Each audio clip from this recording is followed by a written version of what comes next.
Ladies and gentlemen, Judge Wolfgang Schomburg was the first German judge at the International Criminal Tribunal for the former Yugoslavia and the International Criminal Tribunal for Rwanda. Judge Schomburg initially studied law in Berlin, where he passed his first legal state examination at the Free University Berlin in 1971 and the second in 1974. The same year, he became a public prosecutor in Berlin and was judge, eventually senior public prosecutor of Berlin. From 1989 until 1991, he was Undersecretary of State at the Senate Justice Departments in the city-state of Berlin, and until 1995 worked as a lawyer in Berlin. In 1995, he was appointed judge at the Federal Supreme Court. From 1995 until 2000, he was a judge at the Federal Court of Justice in Karlsruhe. In 2007, he resigned from the bench of appeals chamber of the ICTY, asserting that the trial could no longer be given the fair self-representation of the defendant. He's currently editor of Germany's leading commentary on the international cooperation in criminal matters, currently in its 4th edition, published in Munich. Specialized in international criminal law, transnational criminal law, human rights, and mutual cooperation in criminal matters. We very much look forward to your perspectives today, not only as a German lawyer, but also as someone who has really worked at the international arena, at the International Criminal Court and beyond. We very much appreciate you making the trip from Germany to come to Slovenia to be with us today. I would ask you all to please join us in a very, very warm welcome for Judge Wolfgang Schomburg.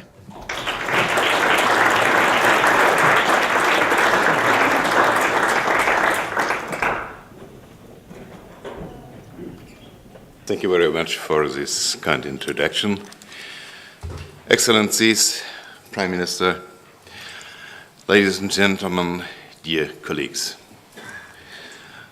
First of all, let me extend my apologies to the interpreters that I was not able to give a copy of my speech of today, so that they have to follow the words and not a written text due to technical problems.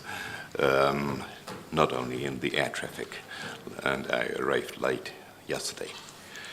Let me first thank kindly for the invitation to Ljubljana and the extraordinary opportunity to speak before such a prestigious auditorium in Slovenia, a country promoting a very important initiative to create better international criminal law. It is the challenge to speak on a topic that since long is moving me, a human being specialized in criminal matters. In principle, we always come too late. First, a crime is committed. Often the police or the military successfully intervenes to stop a crime from being further committed, and at times the police or the military successfully intervenes to stop a crime from being further committed, and at times after a long and winding procedure, the last word is vested to the judges of last instance, final conviction or acquittal, reaction instead of prevention. In addition, nobody in the past really followed the fundamental principle of rule, and that we are all equal before the law. Far too long it was that there were so many untouchables, high-ranking politicians, people of the military, of the media, and others. However, the picture is not that negative any longer, in particular not when it comes to the so-called international crimes in its narrow sense. In the context of today's meeting, primarily the crime of genocide and other crimes against humanity, which in my mind have to be seen together as crimes against fundamental interests of the global community. Ladies and gentlemen, please understand that I will not go into details of the situation in Syria. Why this? Because for a judge, it is necessary, first of all, to show self-restraint, and it is key, first, to hear the facts. Da mihi factum, dabut tibius. give me all the facts, and only then I can give you the law. But I hope that you can translate from my words what I want to say also in relation to Syria.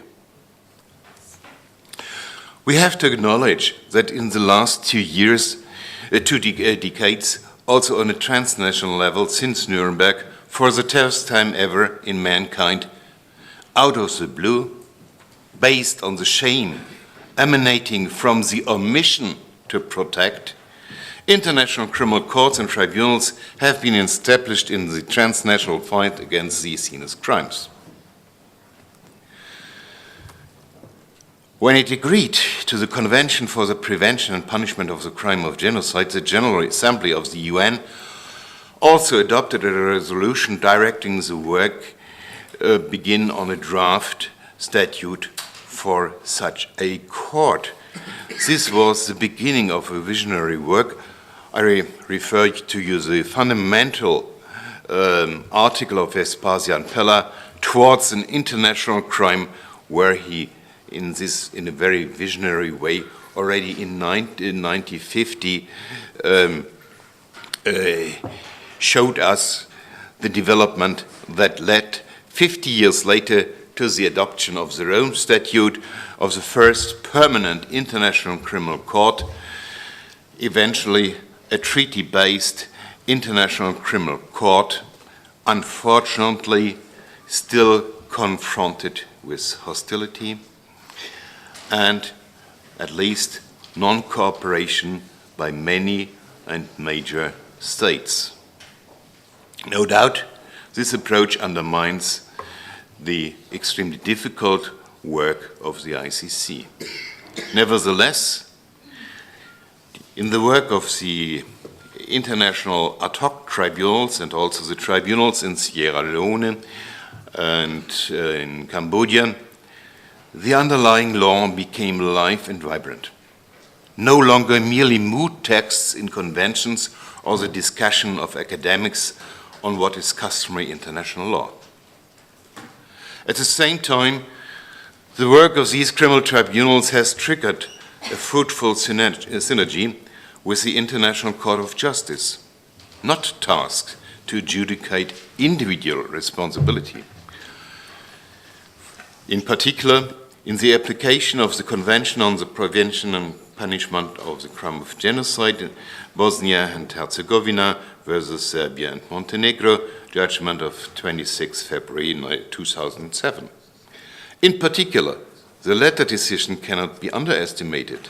It stated inter alia, I quote, that not only was genocide prevented because of the deterrent effects of punishment, the duty to prevent genocide had its own autonomous scope, which was both normative and compelling.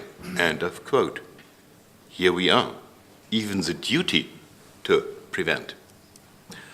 Further, already in 1951, the ICJ issued in an advisory opinion stating that the principles of the Anti-Genocide Convention is binding upon all states, i.e., its customary international law.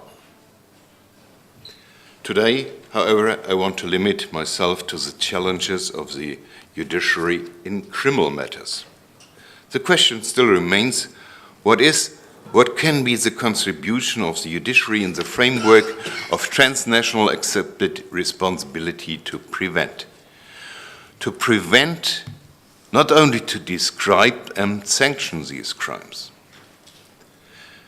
Thus, it is my honest pleasure to present today some thoughts on the role of the judiciary in this mandatory responsibility to protect.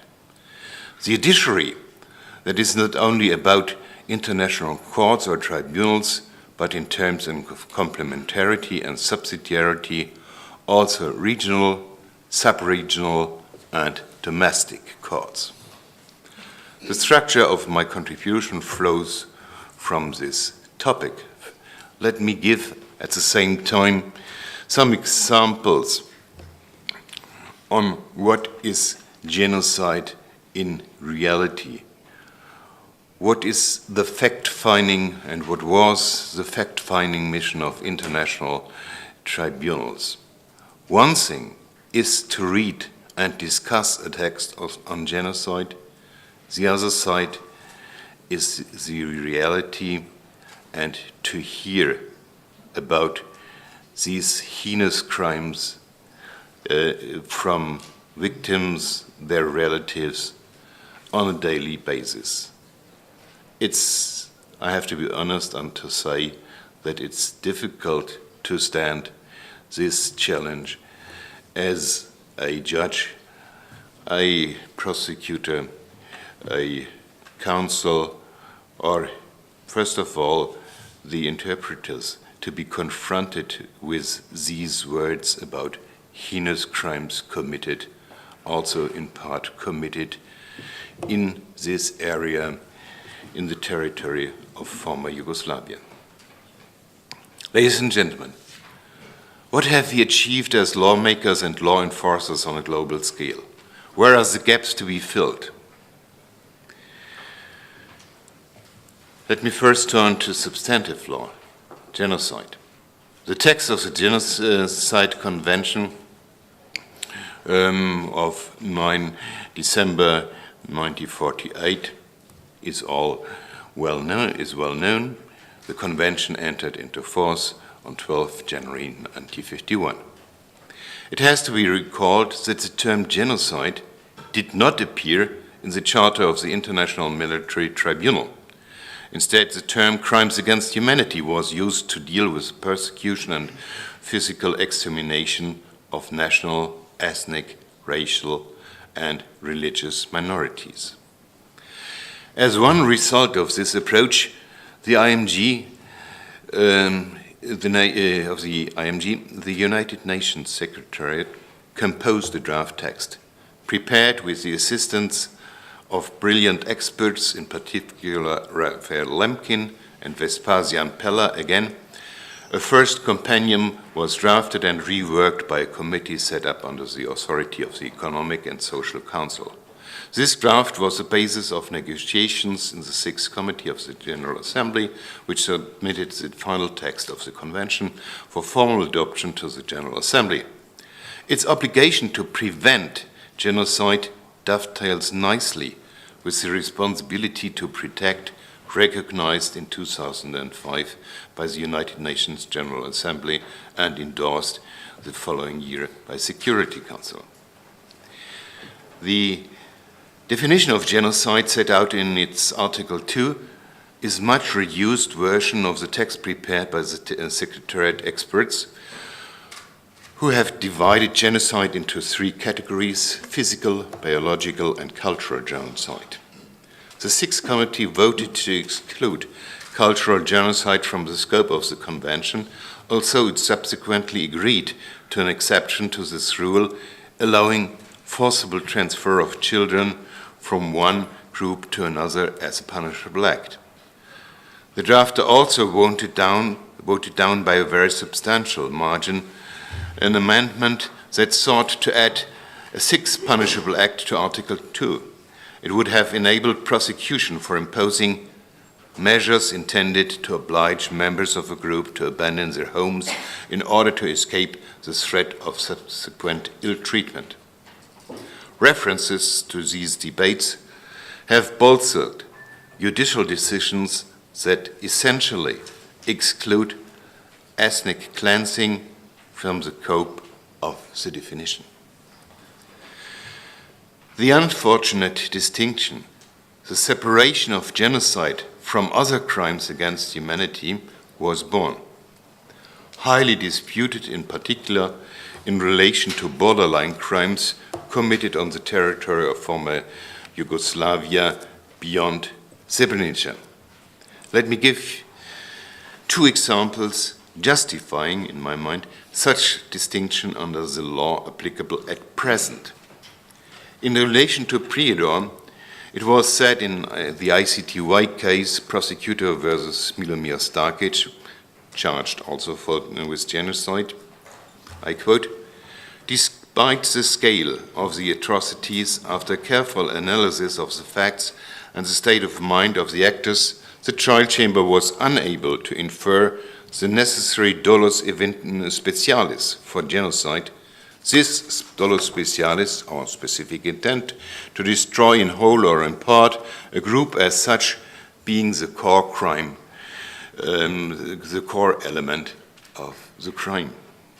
The trial chamber, however, found that the crimes of persecutions and extermination committed against non-Serbs throughout the municipality constituted the core element of the criminal conduct of Dr. Starkic and meted out a life sentence, which was later on reduced by the appeal chamber to 40 years of imprisonment.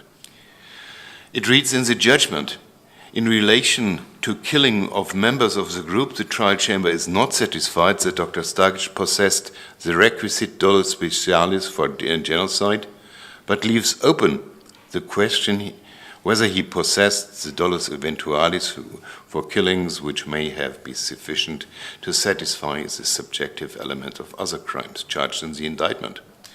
While the trial chamber is satisfied that the common goal of the members of the SDS in the municipality of Prijedor, including Dr. Starkic as president of the municipal assembly, was to establish a Serbian municipality, there is insufficient evidence of an intention to do so by destroying, in part, the Muslim group.